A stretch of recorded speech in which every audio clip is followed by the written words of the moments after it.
أعوذ بالله من الشيطان الرجيم بسم الله الرحمن الرحيم والعاديات ضبحا فالموريات قدحا فالمغيرات صبحا فأثرن به نقعا فوسطن به جمعا إن الإنسان لربه لكنود وإنه على ذلك لشهيد وإنه لحب الخير لشديد أفلا يعلم إذا بعثر ما في القبور وحصل ما في الصدور إن ربهم بهم يومئذ لخبير صدق الله العظيم. So surah number 100, it's a short surah. We'll begin with ayah number 1. وَالْعَادِيَاتِ دَبْحًا. وَالْعَادِيَاتِ, wow, and adiyat. Wow here is wow al-qasam. And as you know, wow al-qasam is actually a harf jar. And it makes the noun coming after it as majroor. Okay. And both of these together, jar wa majroor,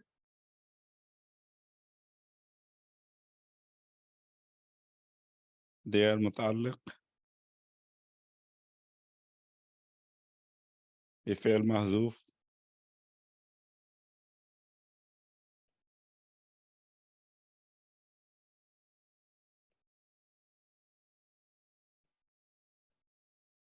Okay. أقسم.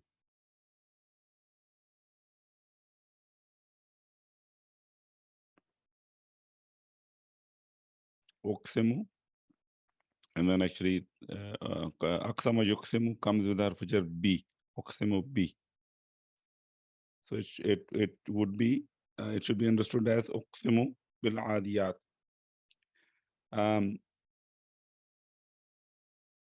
We will look at a slightly different analysis of Adiyat once we look at the meanings, inshallah. But let's move on to the next one. Dhabha. This is actually a masdar,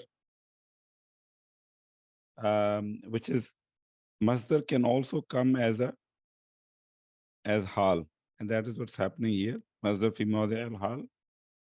Or another possibility is that this is a maf'ulun mutlaq. Okay, for a fail which is mahzuf.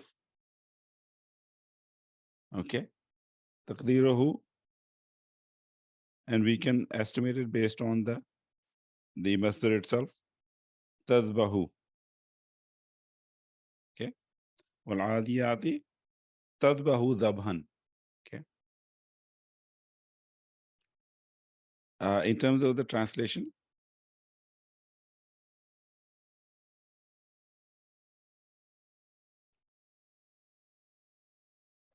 see if I can actually new window.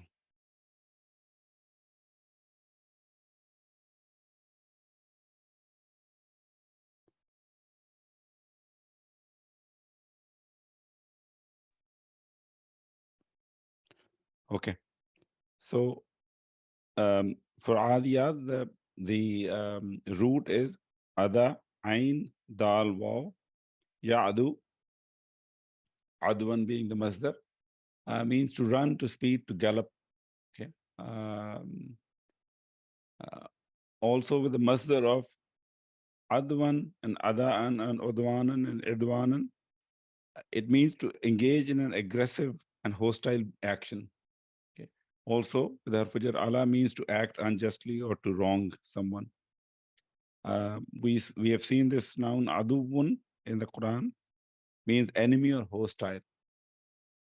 The ismul fa'il from the verb ada ya'adu is adin. It's a manqus ism. Means one who commits aggression. Basically the one who's aggressor, the one who charges, one who attacks. And Adiyat, of course, is the name of the surah that we are currently analyzing. And that is the plural. It's the feminine plural of the ismul fa'il adin, Adiyat. Okay. So the one who charges or attacks or raids. That is essentially the meaning. Now, the one of the explanations for this Adiyat is that in this ayah, Adiyat is actually coming as a naat for al-khayl. Al-khayl. Okay. So another option here is that it is a naat lil al-khayl. Okay. Which basically means, sorry, horses or steeds. Okay. So the translation is by the raiding steeds. Okay. So you can say steeds is interpreted from the context. By the raiding steeds, dabhan, okay, means, so comes from dabaha yadbahu, dabhan and dubahan, bab fataha, to pant, to growl, or to breathe hard. Okay. So here it is the that pant. Okay. Or you can say by the panting, sorry, by the raiding steeds which are panting, or you can say by the, actually that's the best translation. Let's not convert it into a nath, because it's coming as a hal. So by the raiding steeds that pant. Another, by the way, common translation instead of raiding is by the galloping steeds, by the galloping steeds that pant. فالموريات قدها, fa and muriyat. Fa is harf atf.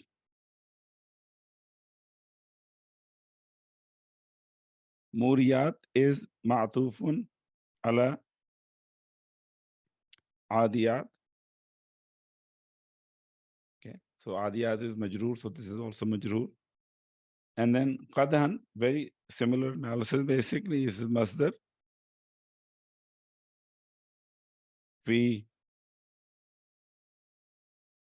mawdi' al-hal أو مفعول مطلق لفعل محذوف تقديره تقده. Okay. Again, that comes from the masdar itself, qadhan. If you look at the meanings, wara yara, version, bafataha again, to kindle fire or to fire something. We know this zarf wara, zarf al-makan, back, behind, after, also has the meaning of before, actually, apart from or other than. Form 4 of that is aura yuri ira'an. Okay. The meaning is the same, okay, to kindle fire.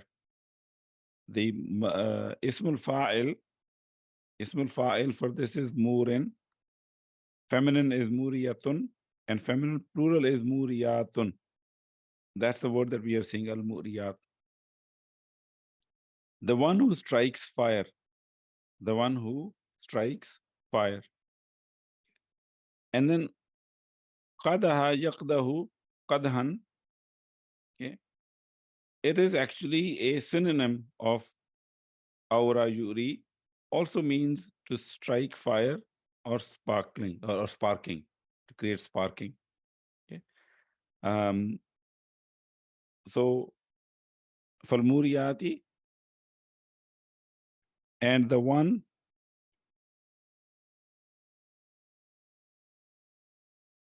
who strike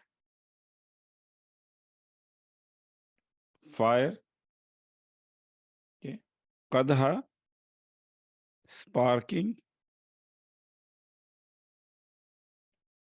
fire, and then they kind of in with the interpretation with their hooves.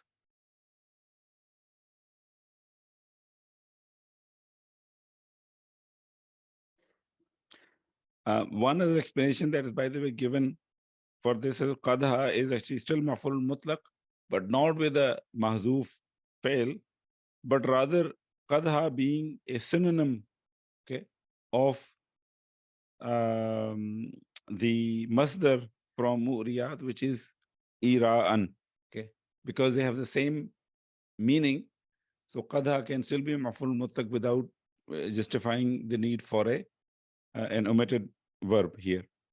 Okay, as we know that a synonym can also come as a maf'ul mutlaq if it is a synonym of the masdar whose verb is used.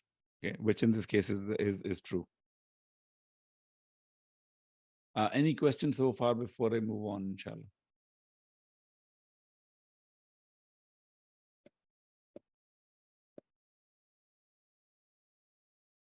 Okay, we'll move on to the next ayah, inshallah. Ayah number 3.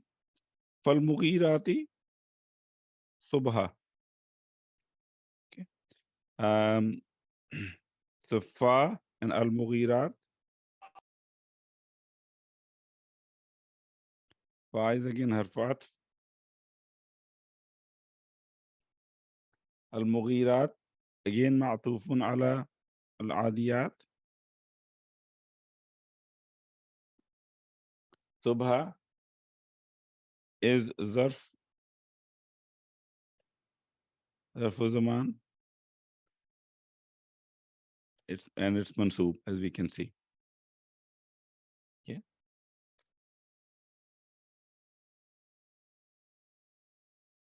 The meaning of mughirat, the root is ghara, ghain, wawra, yaguru, ghauran,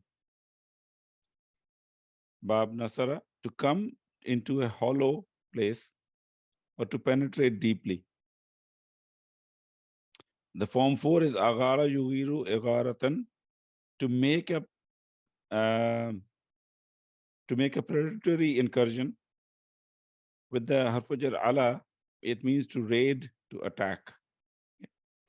Ghaur, which is a word used in the Quran as well, the plural of aghwar, means bottom or depression. Also, we know the word ghar means cave. Mughir, which is ismul fa'il for form 4, feminine plural being mughirat, means the one who raids, the raider or assailant, aggressor or raiding. For mughirat, okay, and the one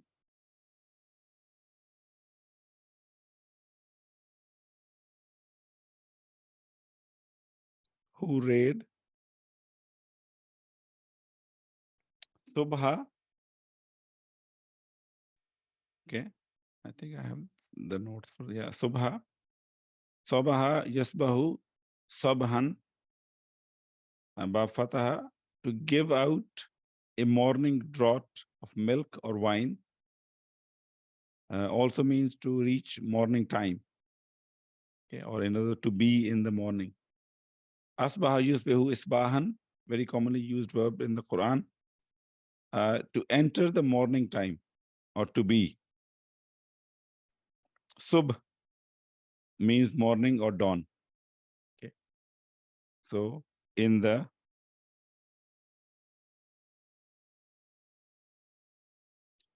morning / dawn. Okay. وَالْعَادِيَاتِ ذَبْحًا, by the raiding steeds that pant. فَالْمُورِيَاتِ قَدْحًا, and the ones who strike fire, a sparking fire with their hooves. فَالْمُغِيرَاتِ subha, the ones who raid in the morning or dawn. Okay.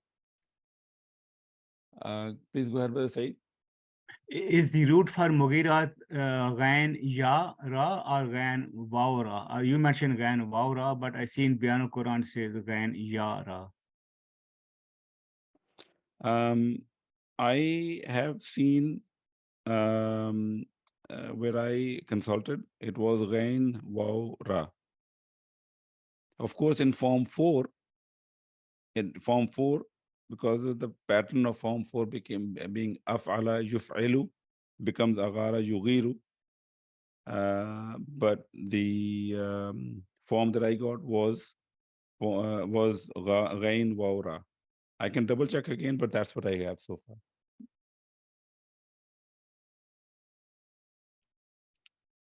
Okay. Ayah number 4.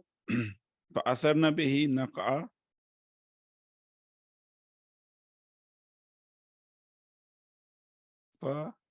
And then asarna.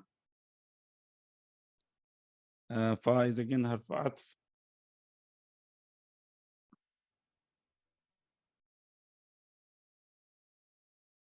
Asarna is fi'l madi. Actually, I should have said asar. And then noon is the mir muttasil fi mahli raf'in fa'il. And this whole thing is ma'tufun ala mughirat. Bihi jar wa majroor. Naq'an is maf'ulun bihi to the verb asarna. Okay.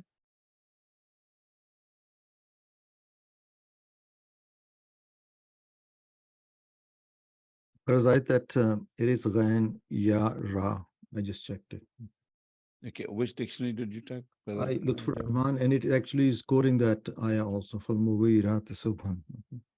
Okay. I'll have to check why did I write again Waura, because ghair is also, of course, a word, but there was a reason, and I did it about 2 weeks ago, so I don't remember exactly, but I'll have to check, inshallah. Okay, inshallah. Assalamu alaikum, Brother Zaid. John Penrice says Ghain Waura. Yeah, that's.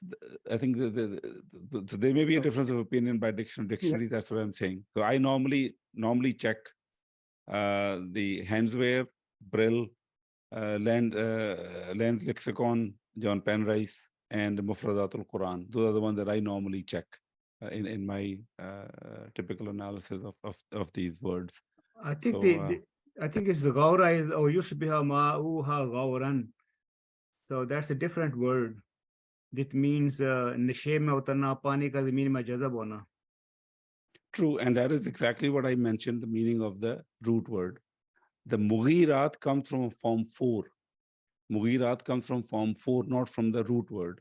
Okay? Yeah, but there's no Form 4 for Ghain Waura.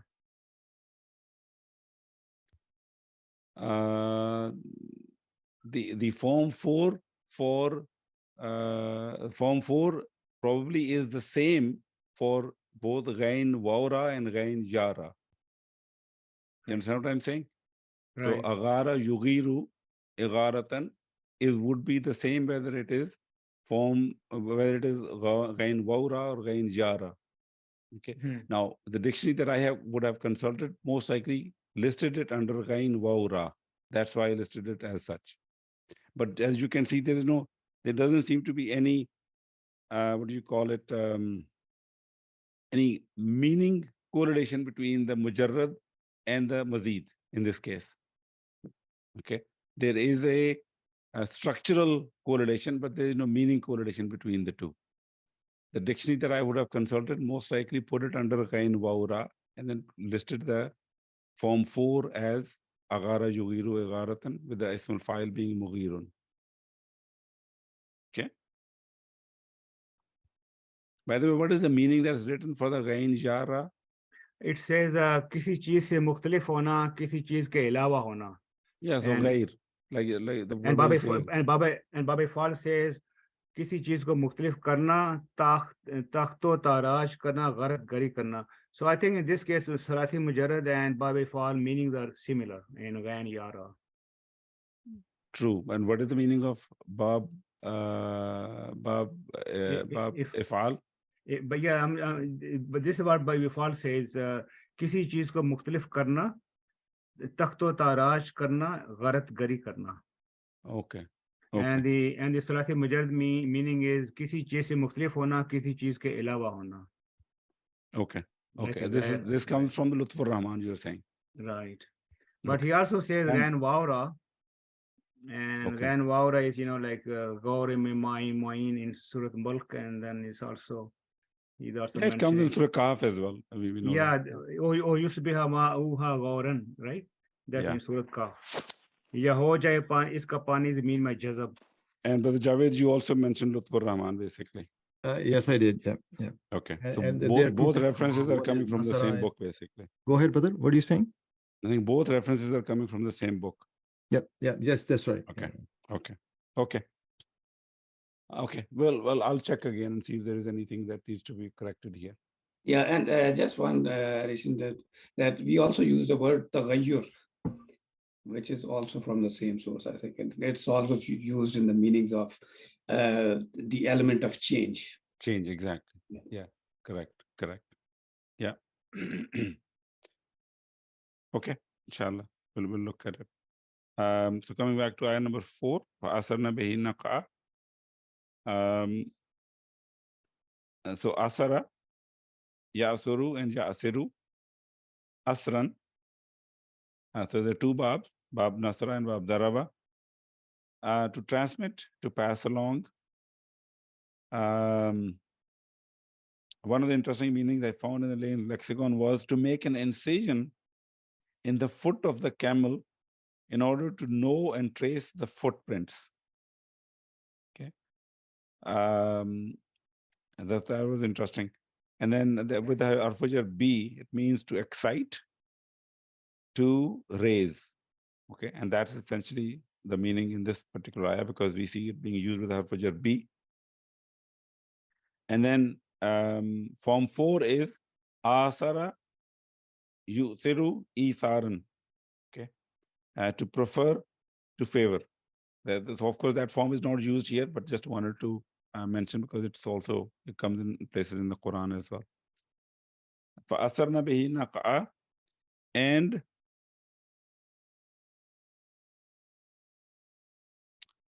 and they raise. Remember, the noon here is for corresponding to the damir munfasil hunna. Okay. And so it's a feminine. They raise bihi, with it, naq'a. Okay. Naq'a, naq'a yanqa'u naq'an, to soak, to infuse, to brew, also means to stagnate. The meaning of the noun naq'un means dust rising and floating in the air. Dust rising and floating in the air. Okay. And that is essentially the meaning here. With it, dust clouds. Dust clouds. Okay. And there is with it dust clouds. فَوَسَطْنَا بِهِ جَمْعًا. Again, fa, wasata, and then na. Harf atf. Wasata is fi'l madhi. Na is damir muttasil fi mahli raf'in. Fa'il. Bihi is jar wa majroor. And jam'a is again maf'ulun bihi. So similar analysis to the previous ayah. Wasata, bab, so it's wasata yasitu, wastan. Bab daraba, to be in the midst, to penetrate into the midst. And then awsat, awsatu is ismu tafdeel, feminine being wusta. middle, average, or also has a meaning of the most worthy. The most worthy. For Vasatna, and they penetrate, and they penetrate in it. Jam'a, Jama'a, Yajma'u, Jam'an, to gather, to collect, to unite. Okay. So Jam'a being used as a noun means collectively, together, en masse. Okay. Collectively or en masse.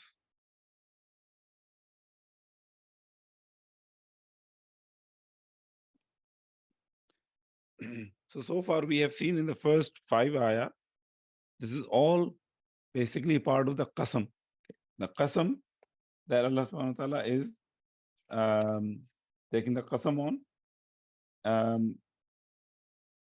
Just wanted to share with you some points on what Dr. Ibrahim said in his book.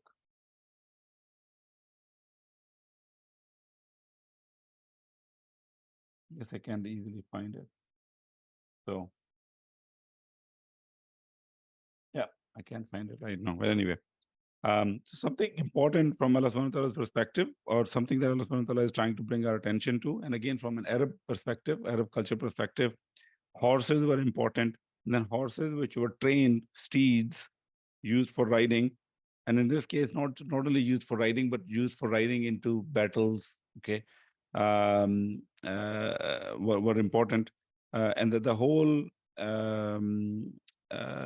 picture that is drawn here is of those horses which are basically raiding, and in the process they are breathing heavily, panting, they're galloping, and when they're striking the ground with their hooves, they're striking. You can see the sparks coming out, and they're raiding early in the morning. Okay, there's this whole concept of actually raids to be done in the at a time when the light is changing. They say it's one of the best times to surprise the enemy, because of the changing lightning condition can always confuse the other side, the ones which is not prepared.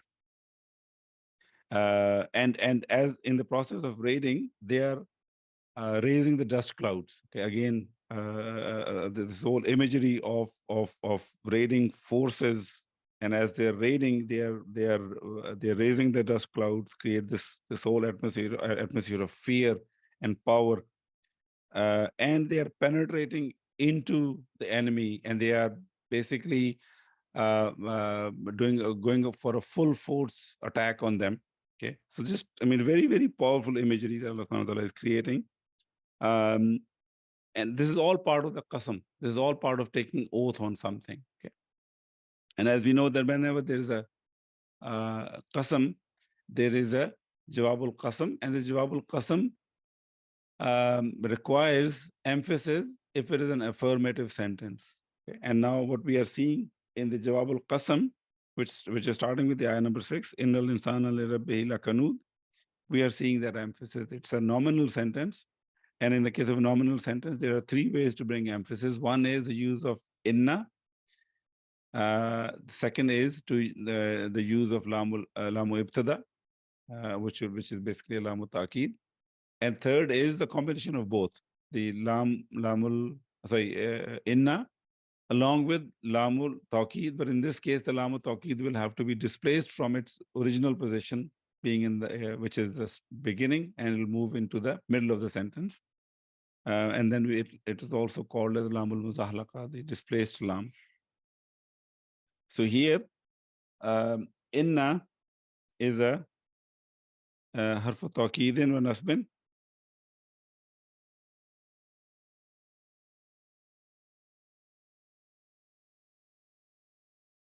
Insana is a ismu inna.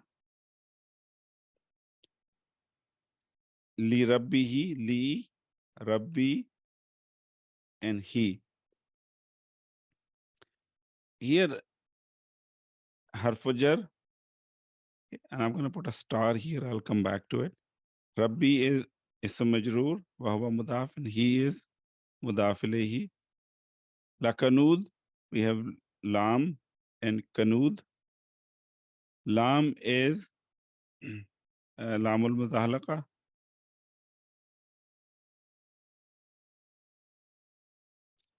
And kanud is khabar inna. Okay. The reason I put star was this la is actually here. It is lam taqwiya.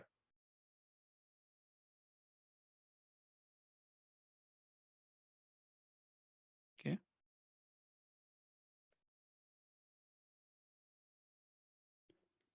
Lam of strengthening.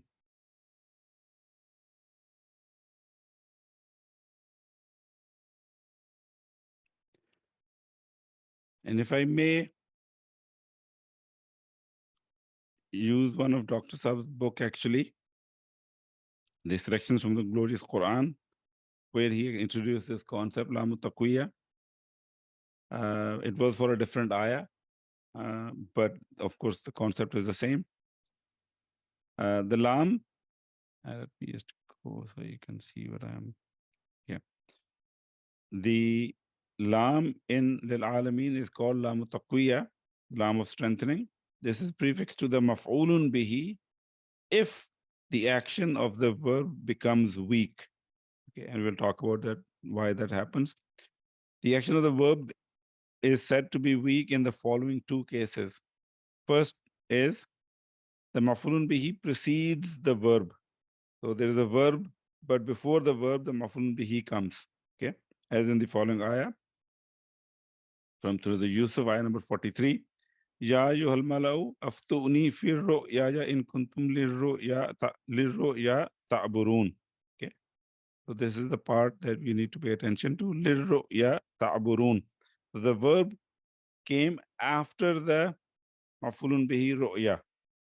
Okay, and because of that, the effect of this verb became weak on the maf'ulun bihi. In order to strengthen it, the li was added. So this li is the lamu taqwiya. This lam is the lamu taqwiya. And so here's the maf'ulun bihi. Ar-ru'ya precedes the verb, so it has taken the lamu taqwiya. It does not need the lam if it follows the verb.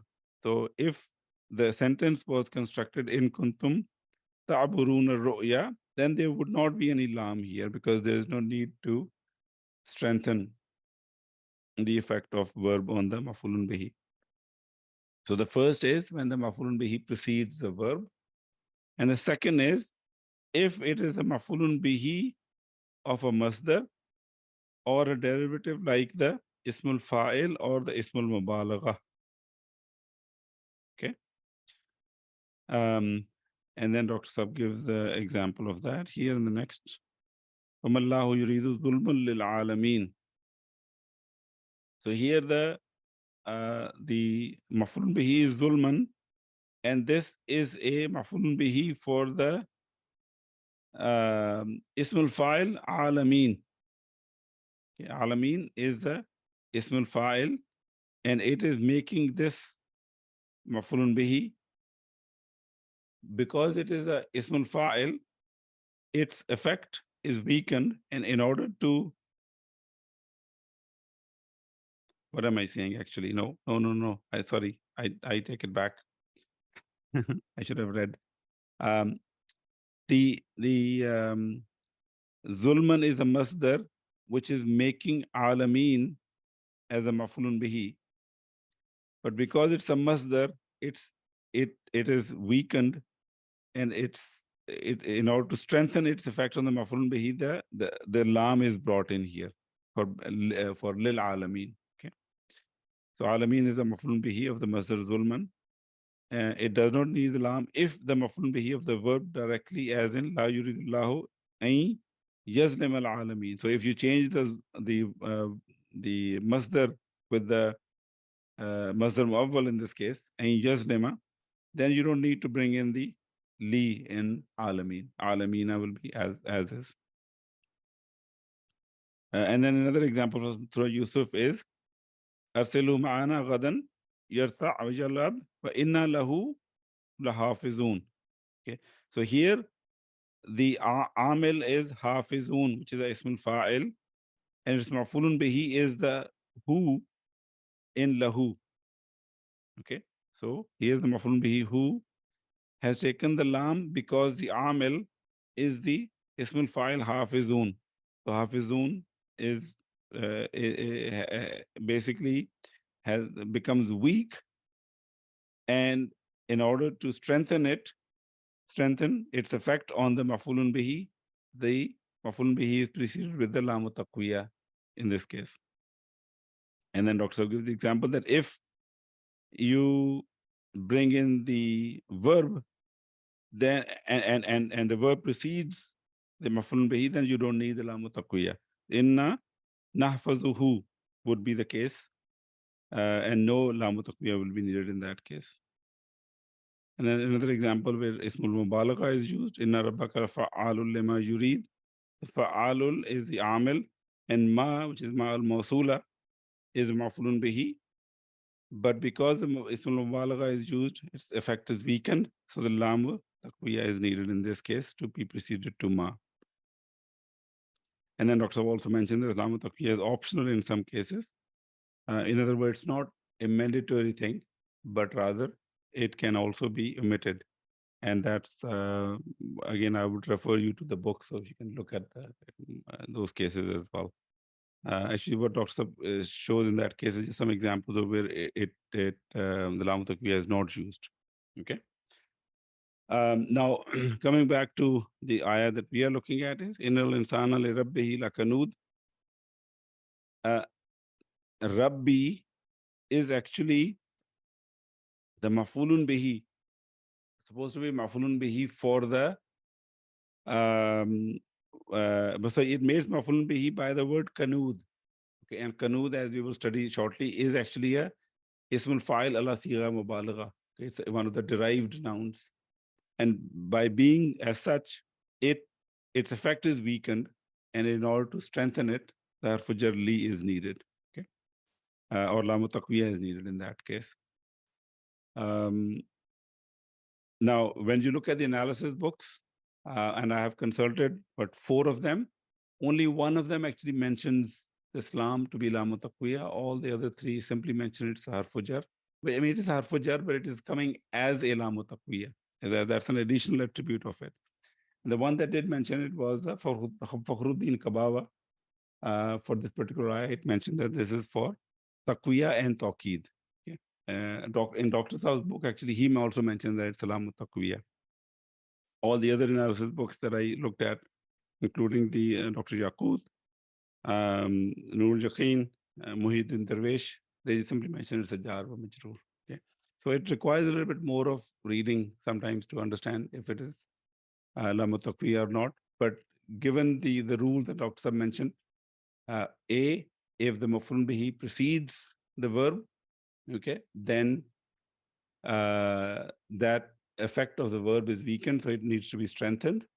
That's one thing. Before doing that, also make sure that the meanings of the verb, for that meaning of the verb, it doesn't require the lam anyways. It doesn't require the lam. So the lam seems to be an extra lam. Then that is why you will be thinking that it must be a lam taqwiya. And the other reason can be that it is made maf'ulun bihi because of one of the derived or derivative noun like ismul fa'il or ismul mubalagha. Let me do the translation, inshallah, then we will take the questions. Okay. Oh, sorry, the other part of the analysis, which is very important, is that this is all this jumla ismiya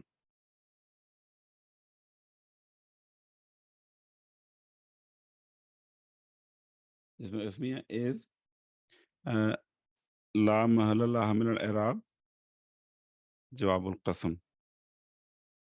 Okay, and in terms of translation, indeed, insan, okay, the mankind.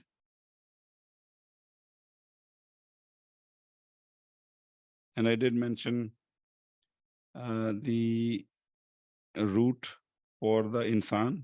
It's something that we are repeating, so I won't go into the detail, but please feel free to look at in the notes. Indeed, the mankind, li rabbihi, towards his Lord,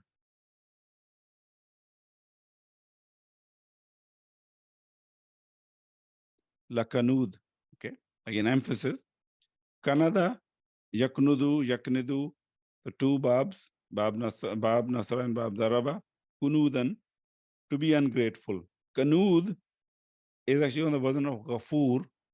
Okay, Ismul Fa'il ala sigha mubalagha, most ungrateful, the one who disacknowledges benefits, or somebody who's disobedient. Okay, indeed, the mankind towards his Lord is ungrateful.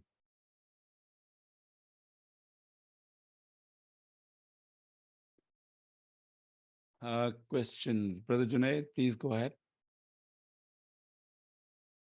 Yeah, I wanted to ask, so does the Lama Taqfiya, does that get translated into the translation or no? Like we didn't see, or is it only to be understood in Arabic? It's a very good question, actually. So the simplest answer is it doesn't get translated, but the thing we need to understand is that in Arabic, and it's not very different than actually from English, that prepositions can change the meaning of the verb.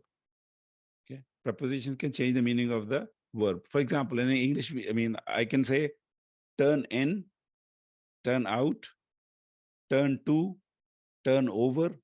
So in all of them, I use turn, but depending upon which preposition I use, the meaning is different.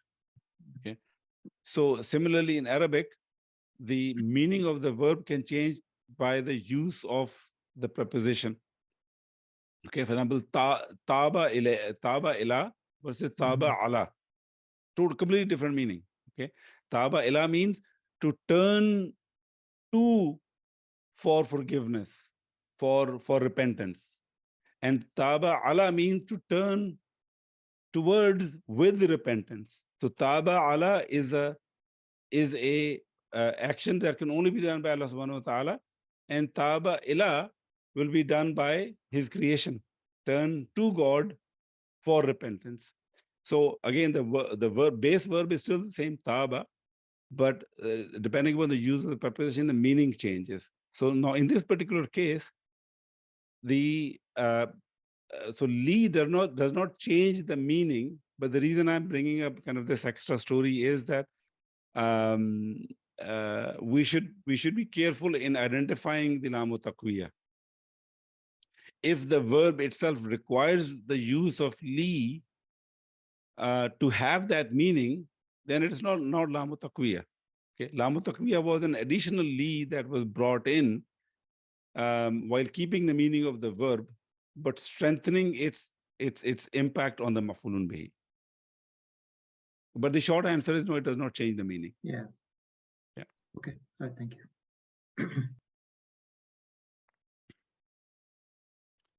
And number 7. وَإِنَّهُ عَلَى ذَلِكَ لَشَهِيدٌ. Okay. Wow, harf.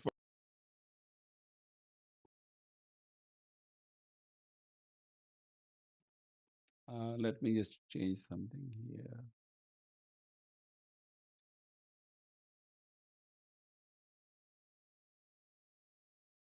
Wow.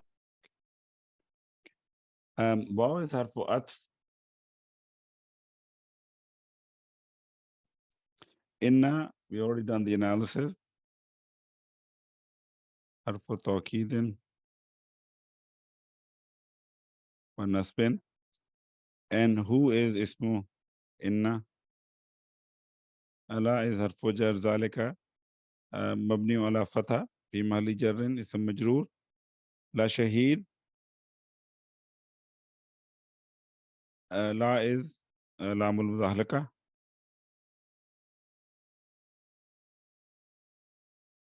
and شهيد is خبر إن. and sorry, indeed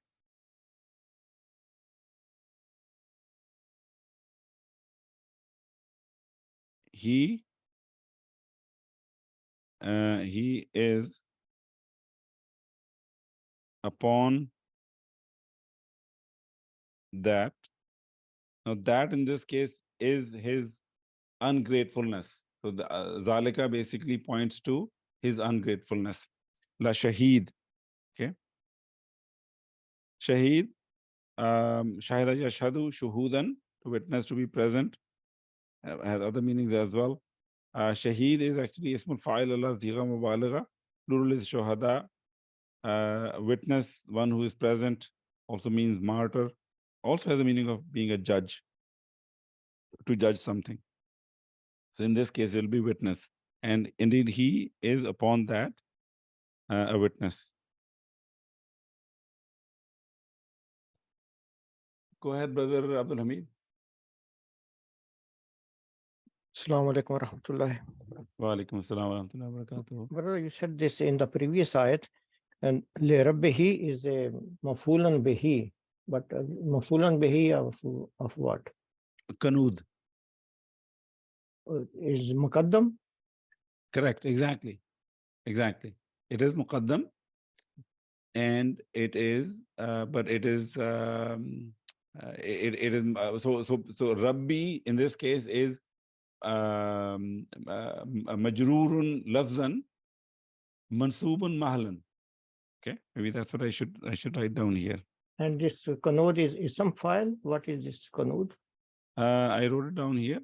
Kanud is ismul fa'il ala sigha mubaligha. Okay, Jazakallah khair. Okay, let me just, it reminds me, I should write it down here. It is majrurun lafzan mansubun mahlan. Okay.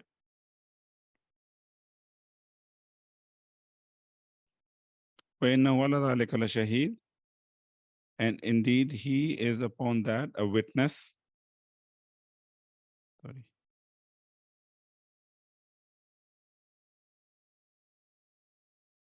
وَإِنَّهُ لِحُبِّ الْخَيْرِ لَشَدِيدٌ. So same analysis as before. لِحُبِّ حرف jar and اسم مجرور. الخير is مضاف إليه. لشديد لام المزحلقة.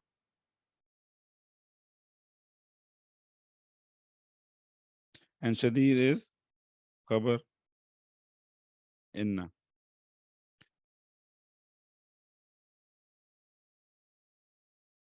And indeed he لحبي, okay, hub, habba yahibbu hubban, to be or become loved. No, Dr. mentioned in his analysis of this surah, he mentioned this particular verb habba yahibbu is not a commonly used verb. Okay, but the masdar is used. Actually, masdar is used in the Quran itself as well. Okay, and the form for ahabba yuhibbu is actually used more often. It's actually used in the regular day-to-day Arabic as well. But the masdar ehbab is not used in the regular Arabic that much. The meaning is to love or to like. Hub also is used as a noun, meaning love. And then also the masdar mimi is mahabbatun. Masdar mimi, and also it is used as a noun, the meaning being love. And Dr. Saab points out that the Urdu word muhabba is actually is not correct. From an Arabic point of view, it is not the correct pronunciation of this word. The correct pronunciation is with a fatha on mim and a fatha on ha. Okay, mahabbatun has a meaning of love, not muhabba. Because that word is not correct from Arabic point of view. In this case, hub is used, okay, with the meaning of love. And indeed, he, for the love, al-khair, okay, khara, yakhiru, khairan, khayara,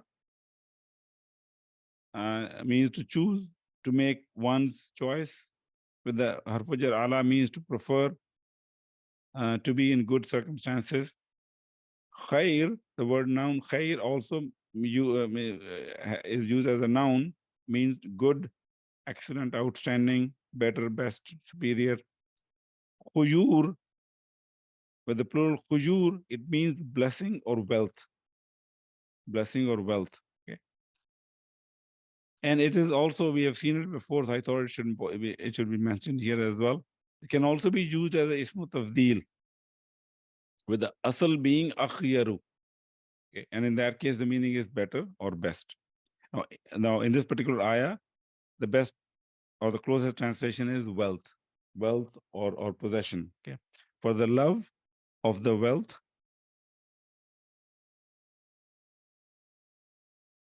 okay, and indeed, he, for the love of the wealth, la shadid. Okay. Shadid comes from shadda, the mud'af verb, yashiddu, shiddatan, to be or become strong, firm, solid, hard, vigorous.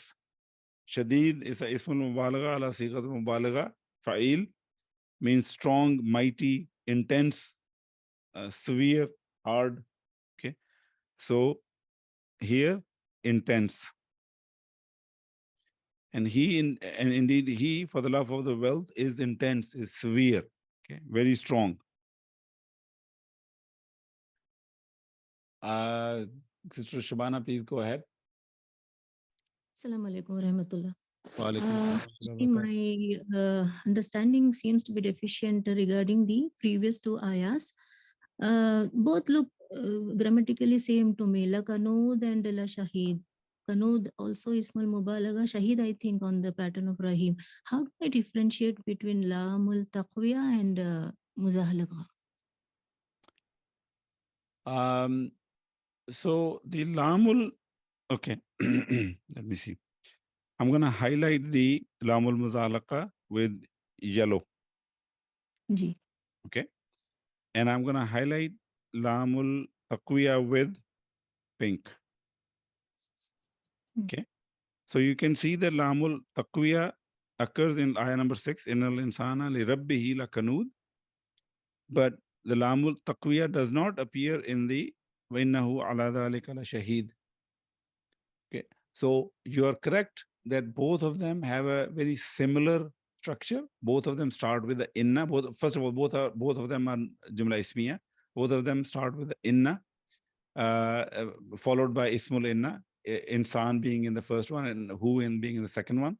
Then, then the khabar inna is at the end of the sentence.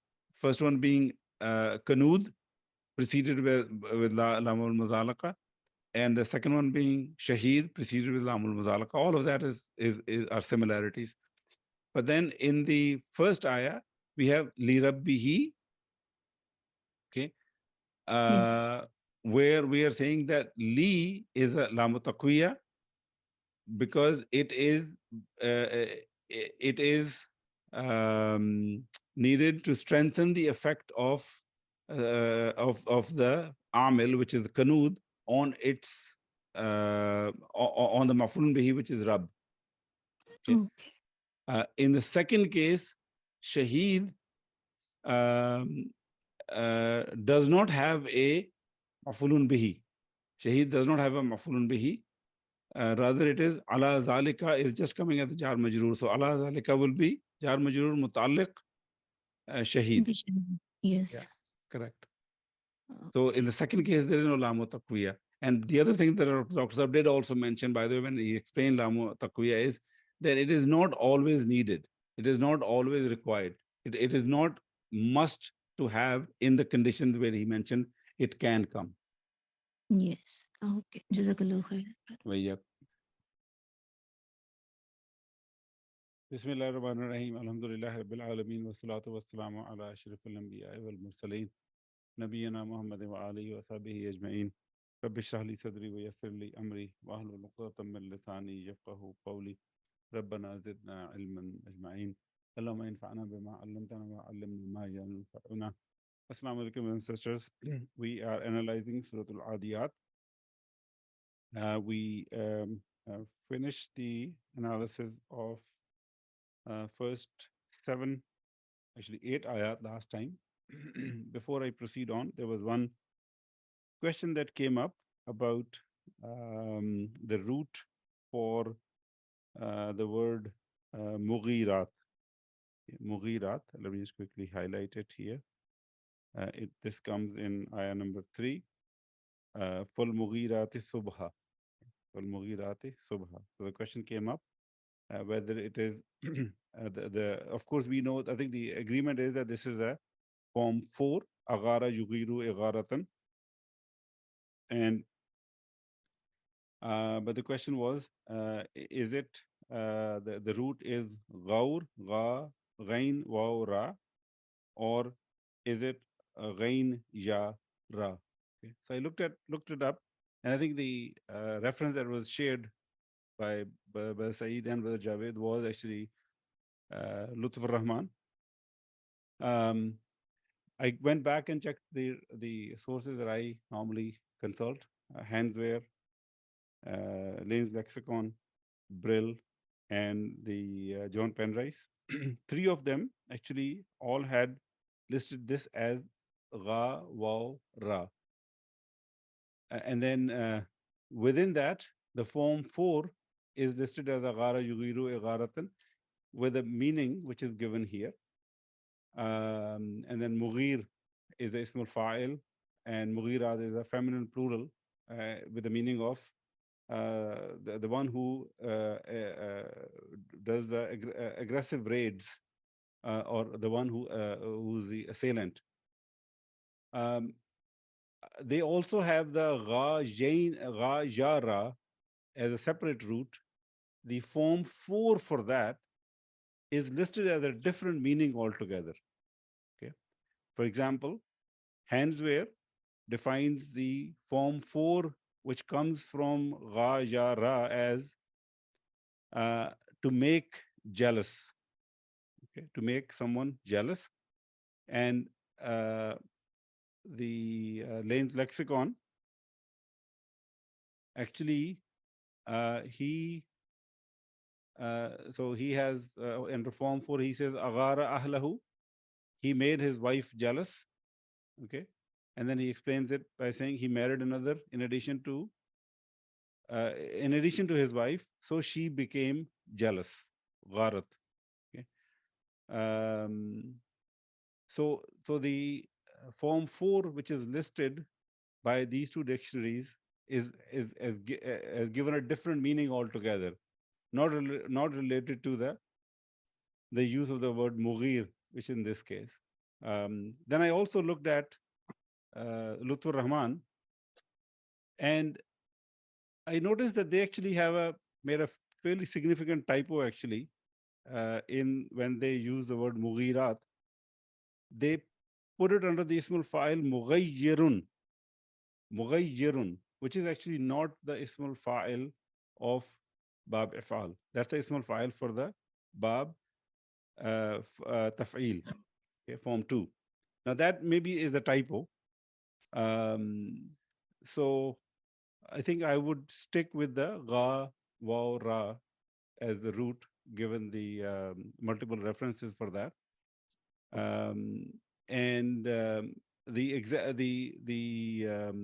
The translation that they have given does not at all mention it about the to make someone jealous or on those lines at all. So it seems like they are actually using the word, the meaning of agara yugiru from the root ga wa ra, but putting it under ga yara. That's my analysis. Allah knows best. So I don't think there is anything to change in this case. Please do take a look at Lane's lexicon and Hanswear. Now, Brill, by the way, says that there seems to be let me just read what they say about this. They say there is a certain degree of overlapping and confusion between the members of this root and the root of, and those of the root ga waura, and that he mentioned under the root ga jara. So he's saying that there is a certain degree of overlapping and confusion between these two roots. Okay. So with that, I think it should be okay to use the ga wa ra as a root. But the main thing is that the meaning or the word that we are dealing with is actually mughir, which is ismul file for agara yugiru igaratan. So regardless of what the root was, whether it was a waura or a yara, it doesn't really make too much of a difference as long as we know the meaning of that verb itself, which is form 4, and that we have listed here. Okay. Any question on this before we move on?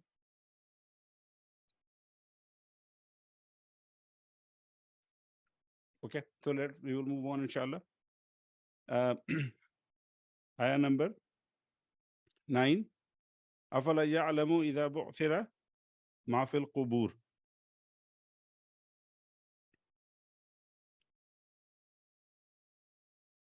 So this we have here then fa, and then la. Here is Hamzatul Istifham.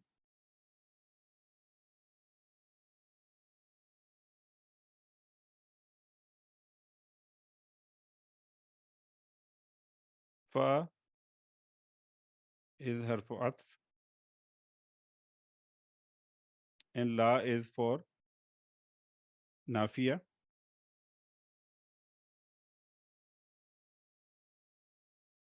يعلم فعل مضارع مرفوع بالضمة فاعل مستتر تقديره هو. إذا ظرف زمان. Okay, and this one is what do they call it? So there are two cases. One is متضمن من معنى الشرط. The other one is مجرد من معنى الشرط. من معنى الشرط, meaning it is void of any meaning of shart. It's a zarf zaman, it's an adverb of time, and it can be it can contain mutadammin ma'ana shart or void of any ma'ana shart. So in this case it is void of any ma'ana shart. It's not a conditional structure here. Okay, so let me just quickly write here. Free from the meaning of the condition.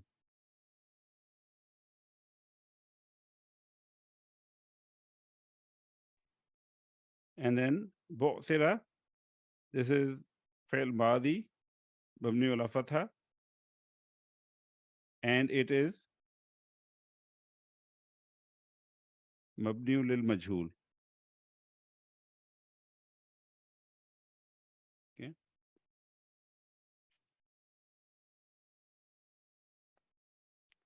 The NI file is coming later, so inshallah we will deal with it at that time. And then because zarf came, this jumla starting with bu'sira, this jumla fi'liya is fi mahalli jarrin mudaf ilayhi, because after the zarf we expect to see a mudaf ilayhi. bu'sira ma fil kubur. So this ma is ma al-mawsula. Okay. Fi mahalli raf'an naib fa'il. Naibul fa'il. And then so because it's a mal mawsula, what's coming after that is silatul mawsul, in which fi is harfu jar, al qubur is ism majroor.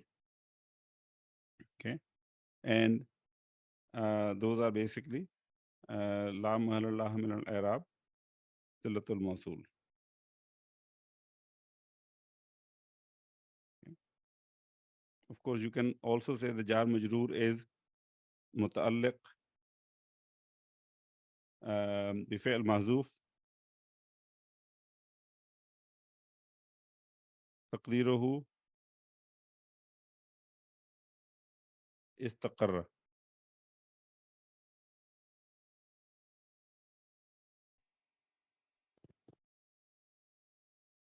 Okay.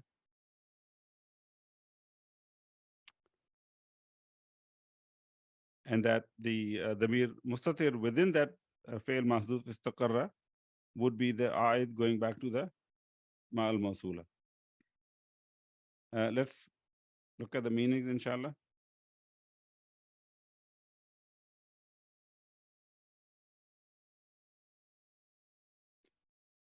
Afala. So there is a question involved here. Does not ya'lamu, so alima ya'lamu, to know. Okay. I have captured it here for your reference, but I think we know the meaning of this. Afala ya'lamu, does not know, so does not he know? Idha means when. Bu'thira is ba'thara, yuba'thiru, ba'tharatan. Okay. It's a 4-letter unaugmented verb, ruba'i mujarrad, meaning to scatter, to turn inside out, to turn upside down. Okay. When bu'thira is majhul, so it will have to use a passive voice. Okay. When are turned upside down.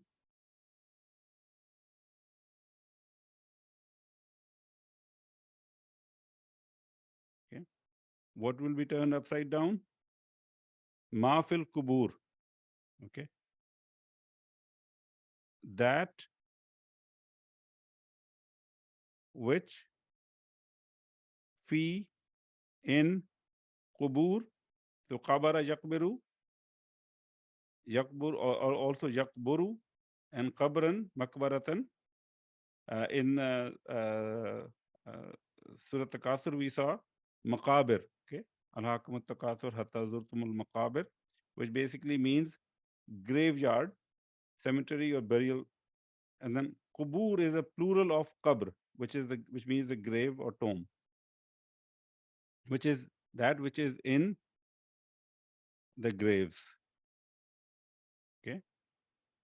So doesn't he know that when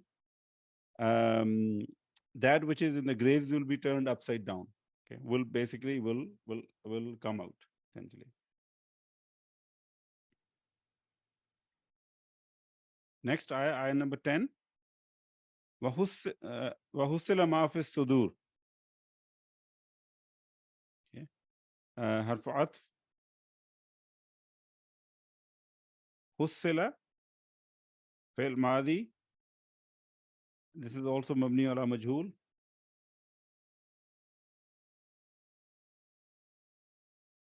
Ala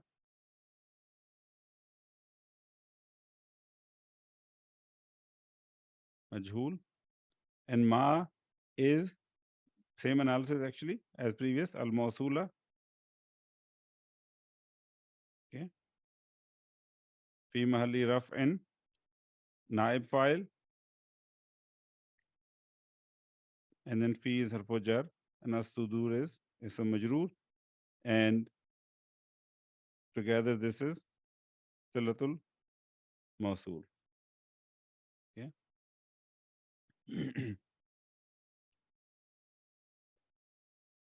Hasala yahsulu, husulan or mahsulan, okay, means to come out, to happen. And then form 2 is hasala yuhassilu tahsilan, okay, to cause something to happen, to collect, to gather, to attain. Okay. So hussila being again majhul, we will translate this with a passive voice. Okay. And will be collected what? That which is in the sudur. Okay. So sadara yasduru, suduran. Suduran is the masdar, but it is also the plural of sadrun, okay, which means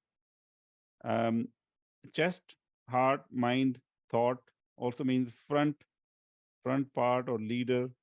Okay. Has a meaning of start and inception. There are some examples that I've given here from the dictionary. Sadrul Islam, meaning the early part of Islam, and so on. The word masdar actually also comes from this word. We have seen that. This is actually, we saw this actually back in Surat-al-Nas, fi sudur and nas. That which is in the hearts. Okay. Any question on this, Ayah, before I move on?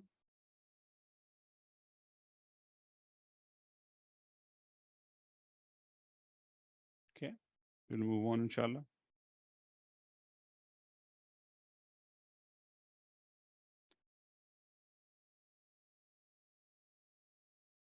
Last ayah, ayah number 11. Inna rabbahum bihim yawma izil la khabir.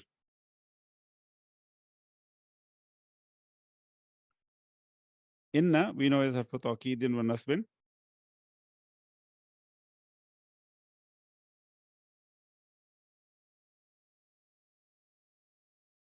Rabba and hum. Rabba is ismu inna mansubun. Hum mudaf ilayhi. Bihim harfu jar, ism majroor. And then yawma izin. We've seen this more than once. Yawma is, and then the noon, the tanween. So yawma is zarf.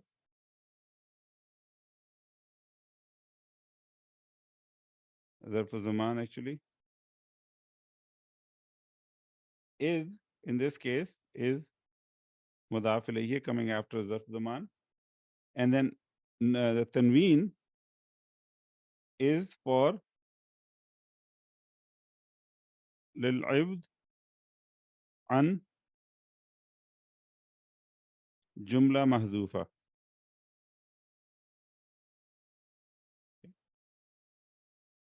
So we said this yawma is in basically the tanween, the part actually represents that it says that the day when, and then that jumla, which basically is understood from the context, that everything else, that context will have to be something that came from the from the previous sentences. So that, but the simplest translation is on that day. La khabir, we have la and then khabir. La is al-lamu muzahlaqa.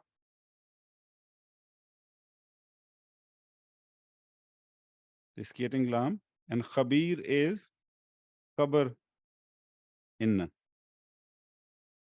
No pun intended, because it comes from the word khabar as well. Khabara. Okay. So indeed,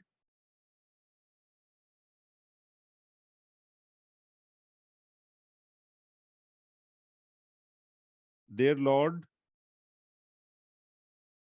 bihim, about them,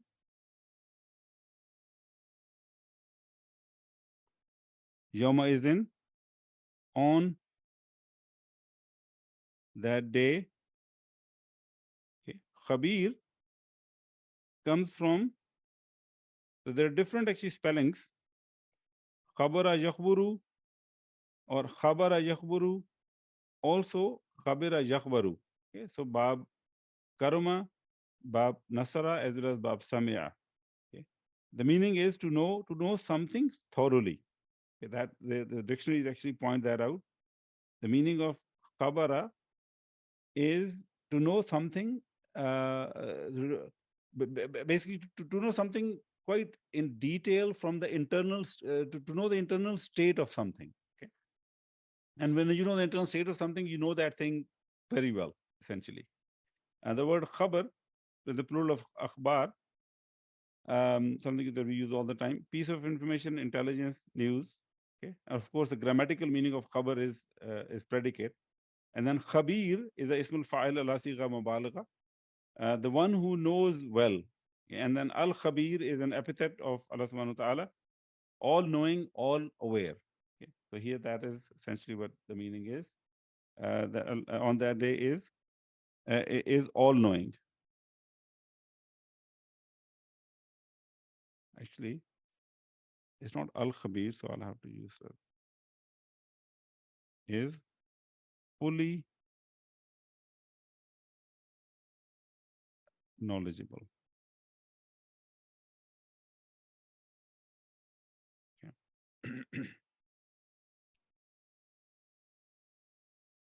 Brother Saeed, please go ahead. Okay, my question is about Mafi Sudur and Mafil Kubur. The complete analysis is Jar Majroor be Mahzoof Silatul Mawsul, right?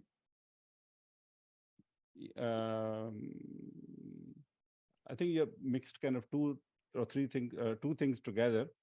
So the fil qubur is muta'alliq with fil mahzoof taqdiruhu istaqarra. So the complete sentence is istaqarra fil qubur. Istaqarra fil qubur. So ma istaqarra fil qubur. And that whole jumla fi'liya is actually the silatul mawsul. La mahala laha min al-i'rab. And that's the same thing with Bahusala ma fi sudur. Well, I'm looking at a Arab which says, books which says Jar Majroor Mutalikan be Mahzoof Silatul Mawsul. Yeah, that's fine. So there are two parts to it. Jar majrur muta'alliqan bi mahzuf. Okay, so that's one part. So they are saying jar majrur, they are muta'alliq, something which is mahzuf. I'm giving you that what thing, the mahzuf thing is, which is istaqarra. But he says be Mahzoof Silatul Mawsul.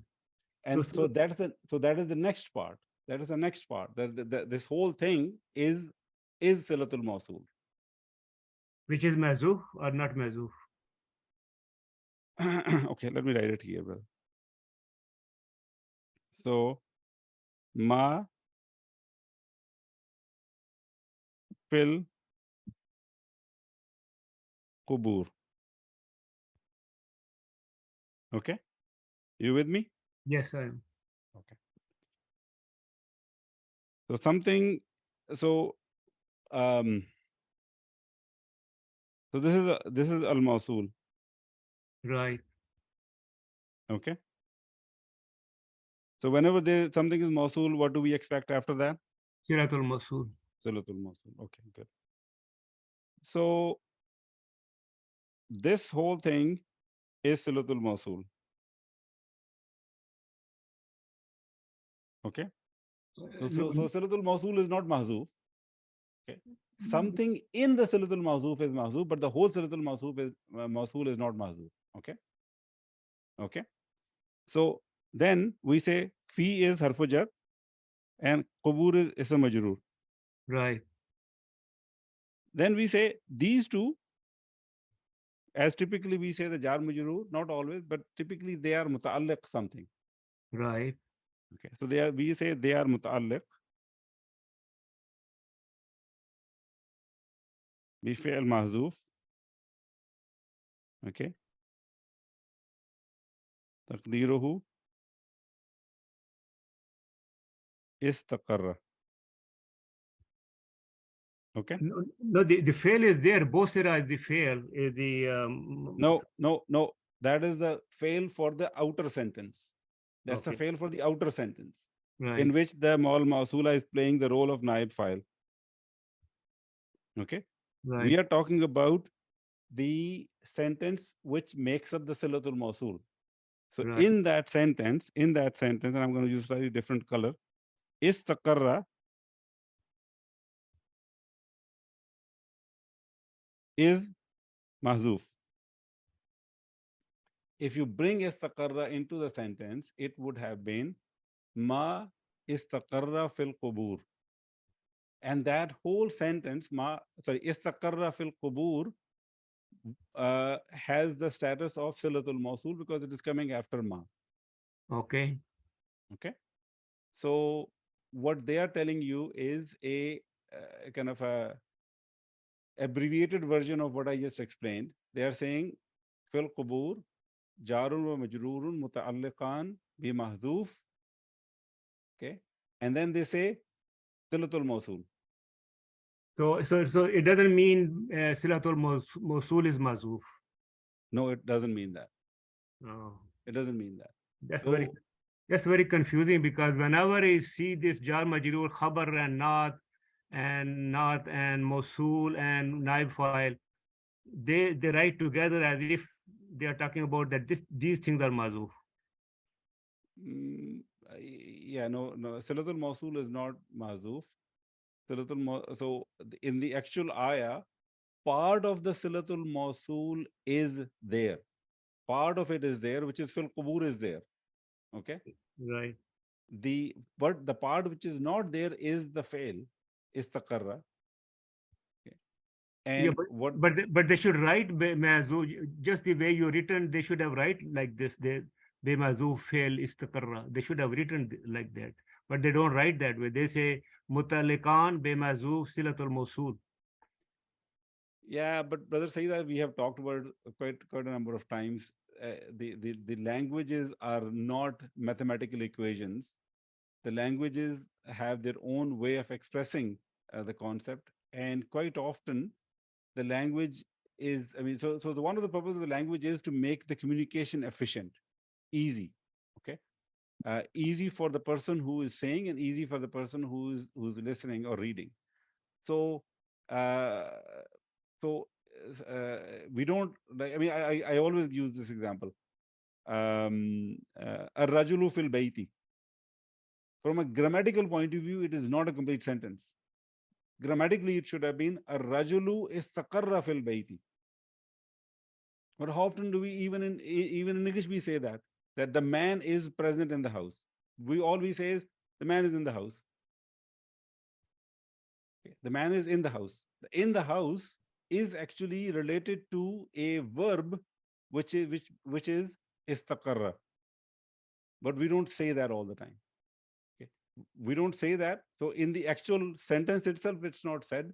And then in the i'rab itself, they are, because it is happening repeatedly in the i'rab, they are also actually skipping some part of the i'rab because it's understood, because it has come so many times. They just basically choose not to explicitly state the same i'rab again and again. You understand what I'm saying?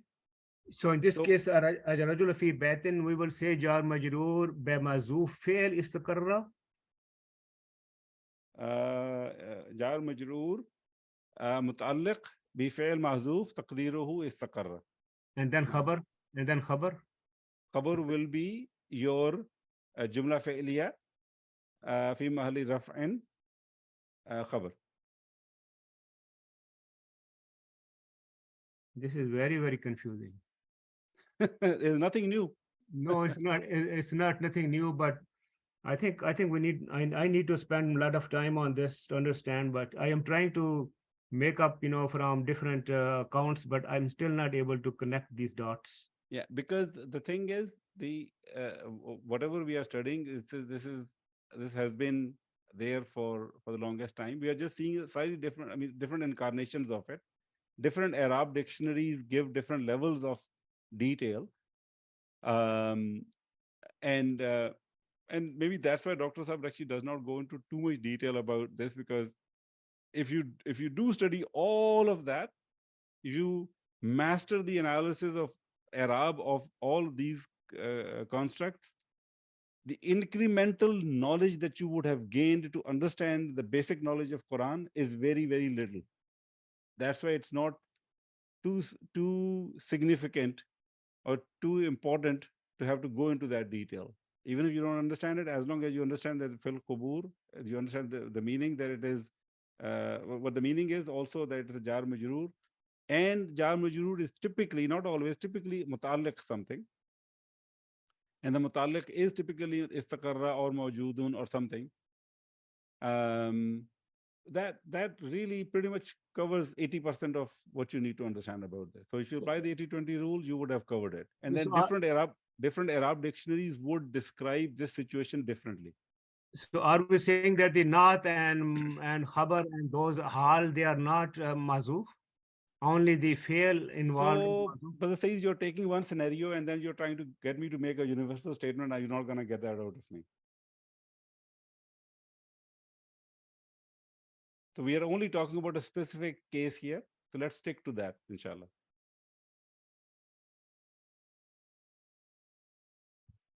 So any question on this one, Brother Said, or anybody else?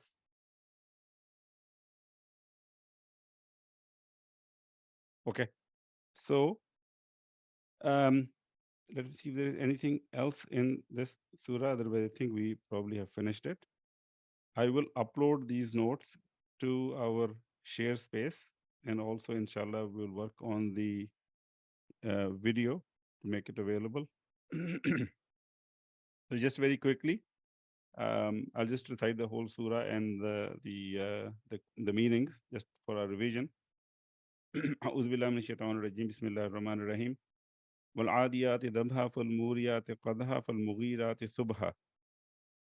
By the raiding steeds that pant, فالموريات قدحا, and the ones who strike fire, sparking fire with their hooves, فالمغيرات صبحا, and the ones who raid in the morning, فأثرن به نقعا, and they raise with it dust clouds, naqa being dust clouds, فَوَسَطْنَ بِهِ جَمَعًا, and they penetrate in it collectively, together en masse.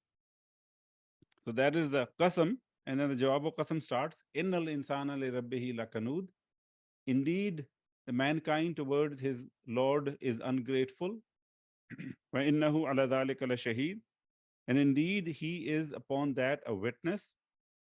وَإِنَّهُ لِحُبِّ الْخَيْرِ لَشَدِيدٌ, and indeed he is, and indeed he, for the love of the wealth is intense, meaning the insan is intense in his love for the wealth. أَفَلَا يَعْلَمُ إِذَا بُعْثِرَ مَا فِي الْقُبُورِ, does he not know that that which is in the graves will be turned upside down or inside out? وَحُصِّلَ مَا فِي الصُّدُورِ, and that which is in the hearts will be collected. Inna rabbahum bihim yawma idhin lakhabir, indeed their Lord is fully knowledgeable about them on that day. We did learn about the lamu taqwiya, or actually I shouldn't say we had learned about it previously, but we saw the use of lamu taqwiya in the ayah in al-insana li rabbihi lakanud.